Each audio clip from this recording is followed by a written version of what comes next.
नमस्कार दोस्तों, स्वागत है आपका फैक्ट्री के एक और मज़ेदार वीडियो में। तारीख 11 अगस्त 2023। Russian economic development minister Maxim Reshetnikov ने इंडिया को सामने से प्रपोज किया है कि ग्रुप टूरिज़्म को बढ़ाया जाए। इसमें उन्होंने कहा है कि अगर 5 या 5 से ज़्यादा लोग एज ए टूरिस्ट एक दूसरी कंट्री को विज़िट करते हैं तो उनको वीज़ा फ्री एक्सेस अलाउ कर सकते हैं। सो एक बहुत अच्छी बात है इंडिया के लिए। रशिया जो कि एक सुपर पावर है, उसका सामने से आके ऐसा ऑफर करना, ये एक बहुत अच्छा एग्जांपल सेट करेगा बाकी की सुपर पावर्स के लिए भी, like USA, Canada, Europe, gulf. अब आपको पता भी होगा हम भारतीयों के लिए वीज़ा प्रोसेस कितना तकलीफ देने वाला होता है। फॉर एग्जाम्पल यूएसए कनाडा जाने के लिए 1 से 2 साल तक का वेटिंग पीरियड लग जाता है। वहीं पे रशिया ने इंडियंस के लिए सिंपल ई वीज़ा प्रोसेस भी लॉन्च कर दिया है। तो इससे ऑटोमेटिकली एक बहुत अच्छा इम्पैक्ट पड़ेगा ओवरऑल इंडियन पासपोर्ट रैंक पे भी। अभी के टाइम पे हम पासपोर्ट रैंकिंग में 85th रैंक पे आते हैं, जो कि इंडिया के स्टैंडर्ड के हिसाब से कहीं भी मैच नहीं करता। तो अभी क्वेश्चन यही आता है कि एक तरफ जीडीपी में हम 5th सबसे बड़ी इकोनॉमी अर्थव्यवस्था है, पर फिर भी पासपोर्ट रैंक में 85th रैंक, ऐसा क्यों? आइए जानते हैं। पर आगे बढ़ने से पहले आप इस चैनल पे न्यू हैं तो प्लीज़ सब्सक्राइब करें ताकि हमें ऐसी और इंटरेस्टिंग वीडियो बनाने के लिए मोटिवेशन मिलती रहे। सो अभी ये पासपोर्ट रैंकिंग काफ़ी ज़्यादा कंट्री रिस्पेक्टिव एजेंसीज हैं जो कि लॉन्च करती हैं, बट उनमें से सबसे ज़्यादा ट्रस्टेबल और रिलायबल है हेनली एंड पार्टनर्स की रैंकिंग, बिकॉज ये directly international air transport authority IATA के डाटा के बेसिस पे पासपोर्ट रैंक देती है। और ये लोग कुछ क्राइटेरिया के बेसिस पे रैंक लिस्ट बनाते हैं। लाइक अगर किसी कंट्री के लोगों को दूसरी कंट्री के वीज़ा फ्री एक्सेस मिलता है तो उनको प्लस मार्क्स मिलते हैं, और दूसरी साइड अगर किसी कंट्री के सिटीजन को दुनिया भर की डॉक्यूमेंटेशन, वेरिफिकेशन, फॉर्मेलिटीज हैंडल करके लॉन्ग टाइम के बाद वीज़ा मिलता है या रिजेक्ट होता है तो उनको 0 या नेगेटिव मार्क्स मिलते हैं। अभी बात करते हैं top countries, USA, China, Japan, India. तो अभी अगर इन कंट्रीज को पासपोर्ट रैंकिंग लिस्ट में देखें तो इनमें आपस में बहुत ज्यादा डिफरेंस है। लाइक यूएसए को 185 कंट्रीज का फ्री वीजा एक्सेस है तो ये 7th रैंक पे है। वहीं जापान 190 कंट्रीज के साथ 2nd रैंक पे आता है, और चाइना 80 कंट्रीज के साथ 68 रैंक पे। वहीं इंडिया ओनली 57 कंट्रीज के साथ 85th रैंक पे आता है। तो अभी इंडिया के 85th रैंक पे होने का एक बड़ा रीजन है ओवरऑल जीडीपी का एक्सेस। इंडिया की बात करें तो इंडिया के पास वीजा फ्री 54 कंट्रीज का एक्सेस है, जो जीडीपी वाइज उनका ग्लोबल वेटेज सिर्फ 6.67% है। वहीं अगर इस लिस्ट पे टॉप पर सिंगापुर को देखें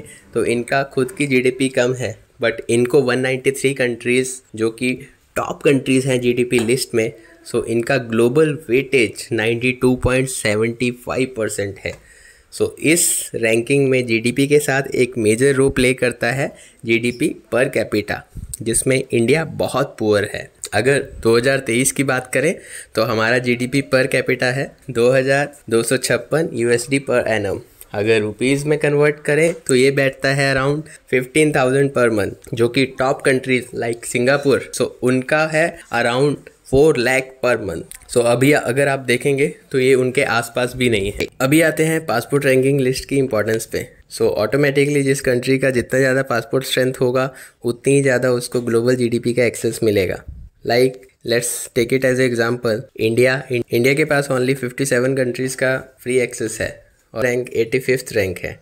सो ओवरऑल अगर ग्लोबल जीडीपी के हिसाब से देखें तो इंडिया के पास वीज़ा फ्री एक्सेस सिर्फ 6.67% है। वहीं अगर टॉप कंट्री सिंगापुर की बात करें तो उनके पास कंपेरेटिवली 92.75% ग्लोबल जीडीपी का वीज़ा फ्री एक्सेस अवेलेबल है। सो ऑटोमेटिकली उनके पास ज़्यादा चांसेस हैं अपने बिजनेस को इंक्रीज़ करने में, इन्हांस करने में, ज़्यादा बिजनेस अपॉर्चुनिटी लाने में, इन्वेस्टमेंट लाने में। सेकेंड पॉइंट है हमारी इकॉनमी पे वीज़ा प्रोसेसिंग का एक्स्ट्रा बर्डन। अभी सोचो, हमारे यहाँ से सिर्फ गल्फ कंट्रीज़ में जॉब करने के लिए या ट्रैवल करने के लिए एज ए टूरिस्ट कितने ही लोग जाते हैं। सो अगर सिर्फ यूएई का ही एग्जांपल लूँ तो अराउंड 10 लाख लोग हर साल ट्रैवल करते हैं। अगर ऑन एन एवरेज 6 to 7,000 उनका सिर्फ वीज़ा प्रोसेसिंग का खर्च आता है तो अराउंड 700 करोड़ का टोटल एक्सपेंडिचर जो कि हमारी इकॉनमी से ओनली वीज़ा प्रोसेसिंग पे ही इन्वेस्ट हो रहा है। सो लगा लो हिसाब, ये सिर्फ और सिर्फ यूएई का ही एक एस्टिमेटेड फिगर है। तो अगर हम ओवरऑल गल्फ का, यूरोप का, नैम का, लैम का कंपेयर करेंगे तो ये कितना ज़्यादा होगा। अभी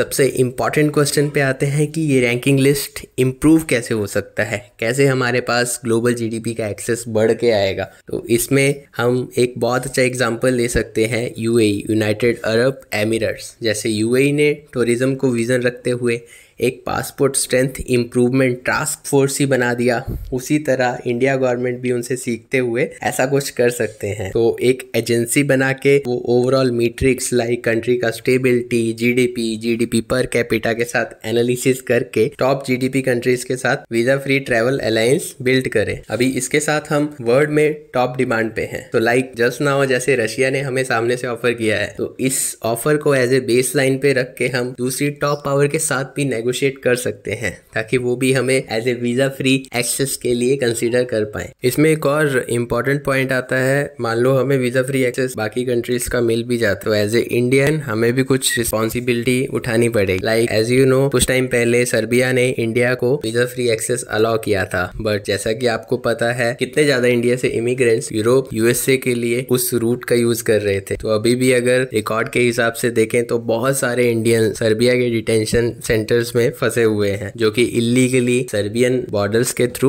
यूरोप में एंटर करने वाले थे। तो ये सब प्रैक्टिसेस एज ए इंडियन हमें इनका भी जरूर ध्यान रखना चाहिए। इन सब इलीगल प्रैक्टिसेस को एज ए इंडियन हमें भी अवॉइड करना चाहिए, ताकि ओवरऑल एज ए कंट्री हम ग्रो कर सकें। तो इस पे आपका क्या ओवरऑल व्यू है, कमेंट करके जरूर बताएं, और जल्दी से वीडियो को लाइक करके चैनल को सब्सक्राइब एंड बेल आइकन भी दबा दो, ताकि हम ऐसी मजेदार वीडियो आपके लिए टाइम टू टाइम लाते रहें। जय हिंद, जय भारत।